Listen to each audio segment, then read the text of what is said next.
Bonjour à toutes et à tous. Aujourd'hui, une nouvelle histoire, puisque ça a l'air de quand même pas mal vous plaire.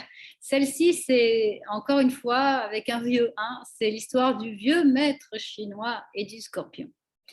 Il était une fois un vieux maître chinois dans une contrée lointaine, bien perdue dans la Chine profonde, qui était au bord d'une rivière avec son étudiant, son apprenti. Et il y a un scorpion qui est en train de se noyer dans l'eau. Alors le vieux maître chinois tente de le sauver, le prend, mais le scorpion le pique. Et sous l'effet de la douleur, il lâche l'animal de nouveau dans l'eau, qui se noie à nouveau.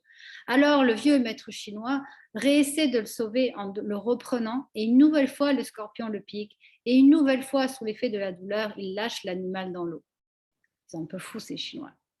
Alors l'apprenti qui voit cette scène un peu interloqué dit mais maître, enfin je ne comprends pas ce que vous faites là. Vous voyez bien que chaque fois que vous essayez de sauver cet animal, il vous pique, donc je ne comprends pas. Alors le vieux maître chinois, qui bien sûr est très sage avec une longue barbichette, répond: il est dans la nature du scorpion de piquer, il est dans la mienne de vouloir aider. Voilà, voilà.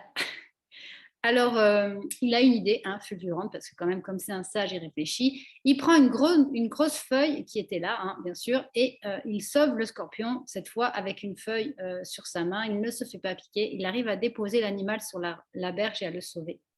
Et puis, il dit à son élève: vois-tu, jeune petit apprenti, dans la vie, quand il y aura des gens qui voudront te piquer, ne change pas ta nature. Juste prends des précautions. Voilà.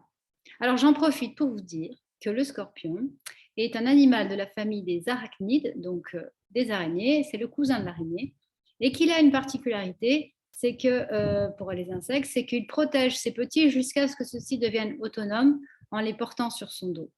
Voilà, j'ai découvert ça, j'ai trouvé que c'était assez beau. J'en profite pour embrasser tous les scorpions, hein. C'est quand même un signe astrologique non négligeable, et je vous souhaite une belle journée.